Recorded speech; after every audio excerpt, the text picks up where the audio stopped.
Chinnu, time చూస్తే 10 అయింది. ఇప్పటి వరకు ఫోన్లో ఎవరితో మాట్లాడుతుంది?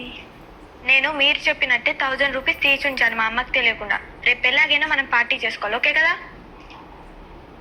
మా అమ్మకి తెలియకుండా డబ్బులు తీసానని మీరెందుకు టెన్షన్ పడుతున్నారు? మా అమ్మకంత తెలియలేదు. మా అమ్మకంత తెలివి లేదని నాకెలా తెలుసా? మా నాన్న రోజు నా ముందే తిడుతూ ఉంటారు కదా, ఇంట్లో పని తప్ప బయట పని నీకు చేత కాదు, నువ్వు వేస్ట్ దాన్ని అని నా ముందే తిడుతూ ఉంటారు. మా నాన్న నా ముందే మా అమ్మని కొట్టినా తిట్టినా ఆ మూలను కూర్చొని ఏడుస్తుంది తప్ప ఏం చేయదు. మా నాన్న మా అమ్మ చెప్పిన ఏ మాట పట్టించుకోడు. మా నాన్న ఆఫీస్ నుంచి రావటం చిరాగ్గా వస్తాడు అంతే. మా అమ్మ ఏం చేయకపోయినా ఆమెతో గొడవ పడతారు, ఆమెను తిడతారు. మా నాన్న అన్ని మాట్లాడుతున్నా మా మమ్మీ ఏం మాట్లాడదే. అందుకే మా నాన్న తిక్కలదానా నీకేం తెలియదు అని తిడుతూ ఉంటారు. అందుకే అంటే నాకేం భయం లేదు. రేపు అందరం స్కూల్ బంక్ కొట్టి పార్క్లో ఎంజాయ్ చేయాలి, అంతే కదా? సరే మరి, మా డాడీ వస్తే తిడతారు. బాయ్.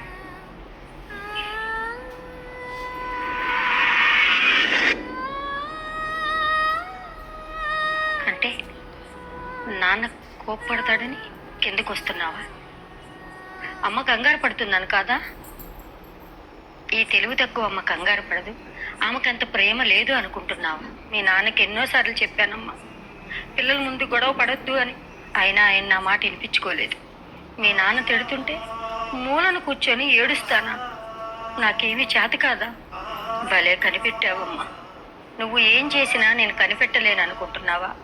నువ్వు డబ్బులు తీసిన విషయం కూడా నాకు తెలుసమ్మా. ఎలాగూ నేను ఏమీ అనలేను.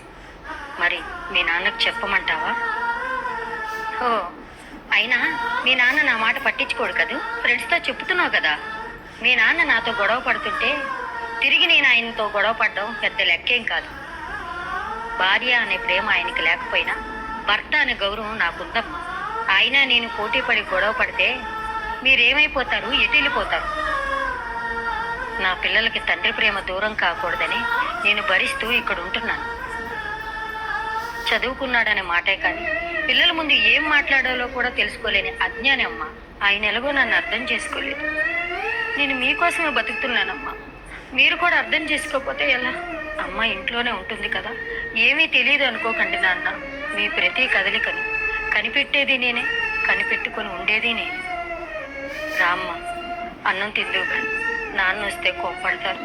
సారీ అమ్మా, ఇంకెప్పుడు అలా మాట్లాడను. నిన్ను నిజంగా అర్థం చేసుకోలేదమ్మా. I'm extremely sorry. సారీ అమ్మా. కథ కల్పితం మాత్రమేనండి, ఎవరిని ఉద్దేశించినది కాదు.